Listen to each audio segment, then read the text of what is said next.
On dit que l'argent ne sent pas, mais celui-là pue la mort.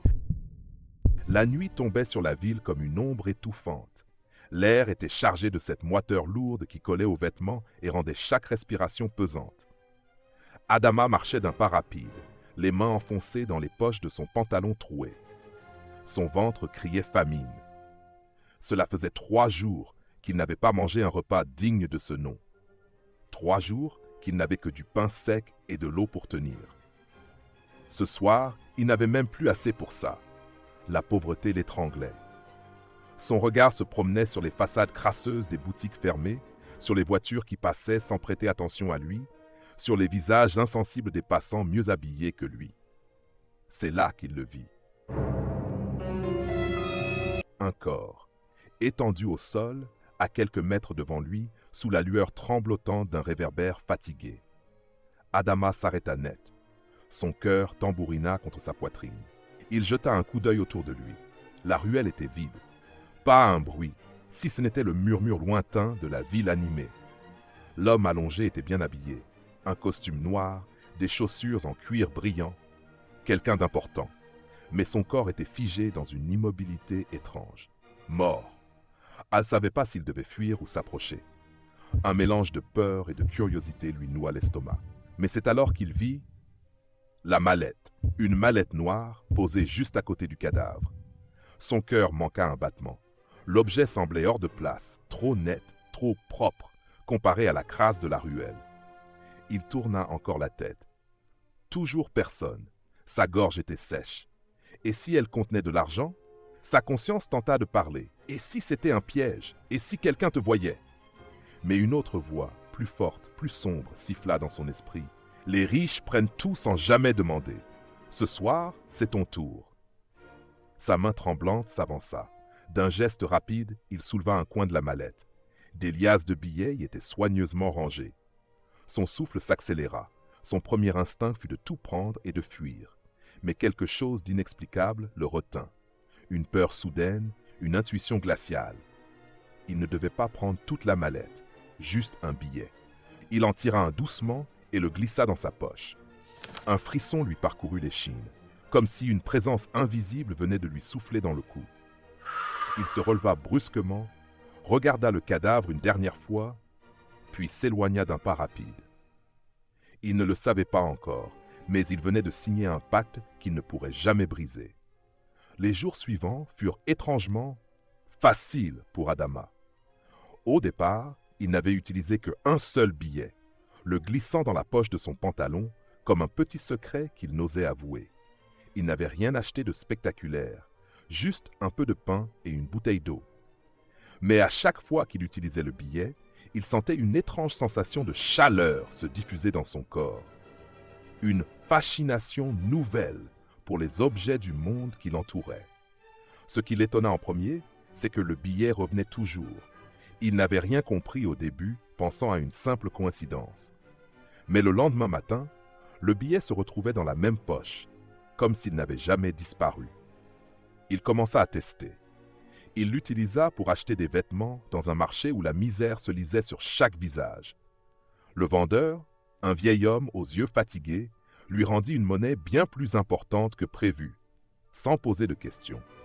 Adama sourit, un sourire qu'il n'avait pas affiché depuis des années. Son rêve de richesse semblait enfin se concrétiser.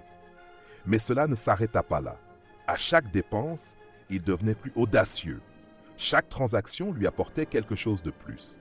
Un petit appartement dans un quartier plus respectable, un téléphone dernier cri, un véhicule flambant neuf. À chaque achat, il se sentait plus puissant, plus vivant. Mais il n'en parlait à personne.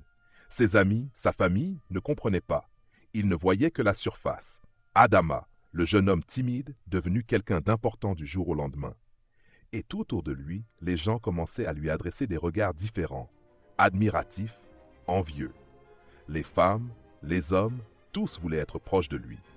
Tout ce qu'il touchait semblait se transformer en or. Le respect qu'il gagnait ne faisait que nourrir son orgueil grandissant. Il ne voulait plus revenir à sa vie d'avant, à cette pauvreté insupportable. Il avait pris l'habitude de vivre dans l'instant, de goûter à chaque plaisir sans en mesurer les conséquences. Mais au fond de lui, une petite voix, comme un souffle dans le vent, lui disait que quelque chose n'allait pas. Un malaise grandissant qu'il ne pouvait pas ignorer. Il avait tout ce qu'il avait toujours voulu, et pourtant, chaque matin, une tristesse inexplicable se glissait en lui. Et plus il s'enfonçait dans cette vie de luxe, plus les signes de son inconfort devenaient évidents. D'abord, ce fut son reflet dans le miroir. Il le remarqua un matin, en se rasant juste avant une réunion d'affaires importante. Le visage qui le regardait semblait étranger. Les traits, légèrement déformés, semblaient bouger avec un délai, comme si ce n'était pas lui, mais quelqu'un d'autre. Il secoua la tête, pensant que la fatigue jouait des tours à ses yeux. Mais bientôt, des événements plus inquiétants commencèrent à survenir. Les animaux qui avaient l'habitude de l'approcher commencèrent à fuir son regard. Son chien, qu'il avait toujours adoré, le fuyait chaque fois qu'il essayait de le caresser. Les oiseaux s'envolaient à son passage. Les enfants du quartier, d'habitude si joyeux, détournaient la tête quand il les croisait. Un soir, alors qu'il rentrait d'un dîner d'affaires, il remarqua une ombre étrange dans la ruelle où il avait trouvé la mallette. Une silhouette floue qui se déplaçait furtivement et qui disparut dès qu'il s'approcha. Il ne savait pas si c'était la fatigue ou son esprit qui commençait à lui jouer des tours, mais quelque chose était définitivement étrange. Et ce n'était que le début. Les cauchemars. Chaque nuit, les rêves devinrent plus troublants. Il se retrouvait dans une ruelle sombre, la mallette noire posée à ses pieds, un homme allongé à côté de lui. Ce même regard vitreux, cette même sensation de suffocation. Et l'homme, dans ses rêves, murmurait des mots qu'il ne comprenait pas. « Ce n'est pas à toi. Rends-le. » Il se réveillait chaque matin, le cœur battant, l'esprit embrouillé, mais sans pouvoir se rappeler la moitié des images. Mais il savait une chose qu'il avait ignorée. Ce billet ne le quittait jamais. Toujours dans sa poche, comme s'il faisait partie de lui désormais. L'argent ne voulait plus le laisser partir. Au fur et à mesure que sa richesse grandissait, une tension invisible commença à se faire sentir autour de lui. Les regards des autres, qui avaient été admiratifs, devinrent glacés, presque accusateurs. Les rumeurs circulaient, des murmures discrets qu'il n'entendait qu'à peine, mais qui finissaient par atteindre ses oreilles. Ce n'est pas normal, comment il a fait pour arriver là aussi vite? Un soir, alors qu'il était assis seul dans son appartement luxueux, un ancien ami vint le voir. C'était quelqu'un d'autrefois, un pauvre qui s'était retrouvé sur le bord du chemin, bien avant que la fortune d'Adama n'explose. Il lui dit, avec un regard lourd de mystère, « Tu crois vraiment que tout ça est arrivé sans raison, Adama? Regarde autour de toi. Les ombres, elles te suivent. Elles attendent. » Adama éclata de rire. Une éclatante méchanceté dans le son. Mais au fond de lui, une part de lui commençait à comprendre qu'il y avait quelque chose de plus sombre derrière toute cette richesse. Il avait tout, mais il sentait qu'il allait tout perdre. Très bientôt. Chaque moment de cette ascension crée un contraste avec l'ombre grandissante autour de lui. L'angoisse commence à se former. Ce soir-là, la pluie battait la ville avec une violence inattendue. Des gouttes s'écrasaient contre les vitres de l'appartement d'Adama, comme une mélodie désespérée, un rythme qui semblait annoncer une catastrophe imminente. Les ombres dansaient sur les murs, projetées par la lumière vacillante des néons. Adama se tenait devant le miroir, ses yeux fixés sur son reflet, sur ce visage devenu presque méconnaissable, comme un étranger qu'il avait rencontré dans un rêve. Il avait tout, la richesse, le respect, la puissance. Mais quelque chose en lui commençait à se déchirer, comme un fil invisible qui se tendait et menaçait de céder à tout instant. Ce soir, quelque chose allait se passer. Il le sentait au plus profond de ses entrailles. La porte s'ouvrit brusquement. Un visiteur qu'il n'attendait pas. L'homme était grand, presque imposant, avec un regard dur et pénétrant. Il portait une tenue traditionnelle, quelque chose d'archaïque qui tranchait avec le décor moderne et froid de l'appartement. Il n'était pas là pour un simple dîner ou une discussion de commerce. Adama le connaissait, mais ne l'avait pas vu depuis des années. C'était un ancêtre, un guérisseur, un sage. L'homme s'approcha d'Adama, ses yeux ne quittant jamais les siens. Le jeune homme sentit une lourde présence envahir la pièce. Un malaise s'empara de lui. « Je vois que tu as accepté l'offre. » Adama resta sans voix. Il savait de quoi il parlait, mais n'osait pas en parler. Le billet maudit. Celui qu'il avait lancé dans cette ascension vertigineuse. Celui qui n'était pas vraiment un billet, mais un esclave déguisé, une promesse de fortune avec un prix caché. L'homme hocha la tête, comme si les pensées d'Adama étaient transparentes, et dit d'une voix basse, mais pleine de résonance. « Ce billet, tu ne l'as pas trouvé par hasard. Il a été déposé sur ton chemin à un moment où tu étais vulnérable. Mais il ne s'agit pas d'un simple papier. C'est une malédiction. Chaque richesse qu'il t'apporte te lève, te place sous les feux des projecteurs, mais c'est au prix de ton âme. » Adama sentit le sol se dérober sous ses pieds. L'argent n'était pas un cadeau, ce n'était pas un simple bien matériel. C'était une pièce d'un puzzle démoniaque qui s'était refermé sur lui. Chaque liasse qu'il avait touchée, chaque billet qu'il avait utilisé, l'avait enchaîné davantage. La richesse ne pouvait exister sans le prix du sang. « Tu n'as pas remarqué, dit l'homme, son regard pénétrant comme une lame, les ombres autour de toi, les animaux qui fuient, l'étrange froid qui envahit ta peau malgré la chaleur, les malédictions ne se cachent pas dans des voies. Elles sont invisibles, mais elles finissent par se manifester. » Adama sentit un froid glacial l'envahir. Une sueur froide perla sur son front. Il avait tout sacrifié pour cet argent, ses amis, sa famille, son humanité. Il avait fait le choix de vivre dans l'abondance, mais maintenant il comprenait. Il était devenu l'esclave de sa propre réussite. Ce billet appartient à des forces anciennes, des forces qui ne peuvent être contrôlées par un homme comme toi. L'homme fit une pause, son visage sombre, marqué par des années de sagesse qu'Adama n'avait jamais prise le temps d'écouter. « Tu dois choisir, Adama. C'est le moment de tout renvoyer, tout effacer, avant qu'il ne soit trop tard. » Adama secoua la tête. Une colère sourde montait en lui. Il ne pouvait pas tout effacer. Il ne pouvait pas revenir à sa vie d'avant. Il avait goûté au pouvoir, à la reconnaissance, à la fortune. Il ne voulait pas tout perdre. Mais l'homme était intraitable.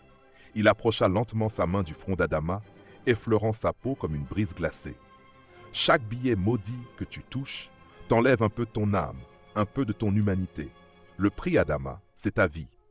Il n'y avait pas de retour en arrière. Adama comprit. Alors, avec une clarté effrayante, que la richesse qu'il possédait n'était qu'un mirage, une illusion. À chaque désir comblé, il se rapprochait un peu plus du gouffre, un peu plus de cette fin tragique qu'il avait fait naître lui-même. Le silence était lourd. Adama se tenait là, figé dans l'obscurité de son propre appartement, l'esprit tourbillonnant, pris dans un tourbillon de doutes et de remords. L'homme, cet ancêtre aux yeux perçants, avait disparu aussi brusquement qu'il était apparu. Il n'était plus là, mais sa présence pesait encore sur chaque coin de la pièce. La pluie continuait de tambouriner contre les fenêtres, comme un écho lointain de la tempête intérieure qui faisait rage en lui. Adama s'assit sur le canapé, les mains tremblantes. Il avait perdu tout contrôle, tout ce qu'il croyait maîtriser. L'argent, qui avait été son allié, son levier vers la gloire, était désormais son pire ennemi.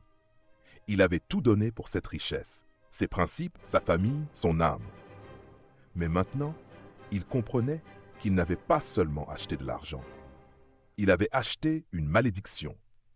Il avait cru que le succès viendrait avec des récompenses simples, des voitures, des maisons, des voyages. Mais à présent, il ressentait le poids du pacte qu'il avait scellé avec les ténèbres. Chaque billet maudit qu'il avait dépensé, chaque décision qu'il avait prise en pensant gagner un peu plus, le menait plus loin dans cette spirale.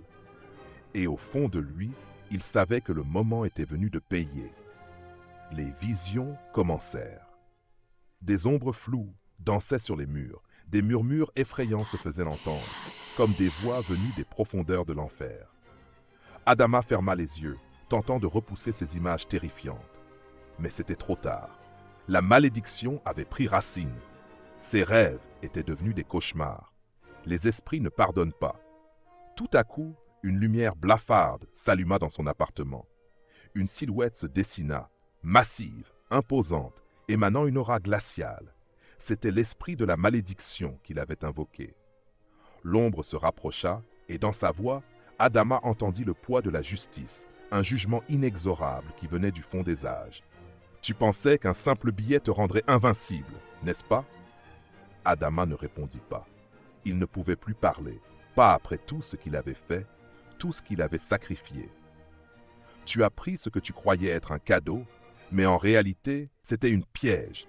Chaque geste que tu as posé sous l'influence de cette richesse t'a conduit vers ce moment, le moment où la malédiction réclame son dû. Adama sentit un frisson parcourir son corps. Il avait tout pris, tout misé sur cette fortune sans comprendre le prix qu'il allait devoir payer. Les sacrifices étaient plus grands que ce qu'il imaginait. L'esprit continua. Tout ce que tu as aujourd'hui te sera arraché, mais ce ne sera pas tout. Parce qu'au-delà de l'argent, ce que tu perds, c'est ta liberté, ton humanité. Des images se succédaient maintenant devant les yeux d'Adama, des visages qu'il avait trahis, des conversations qu'il avait oubliées, des pactes qu'il avait brisés. Il se rendit compte qu'il avait créé un vide autour de lui, un vide qu'il ne pouvait plus combler, peu importe combien de billets maudits il accumulait. L'argent ne pouvait pas tout réparer. Dans un dernier souffle, il se tourna vers la fenêtre, cherchant à fuir la silhouette. Mais l'ombre le suivait. Sa présence était partout, l'étreignant comme une main glacée autour de son cœur. La vérité était là. Le prix à payer était bien plus que ce qu'il avait imaginé. Il n'y avait plus de rédemption, plus d'issue. Le destin avait été scellé le jour où il avait pris ce billet, croyant qu'il était maître de son propre chemin. La malédiction, comme l'argent, était inévitable, et désormais, elle allait définir sa fin.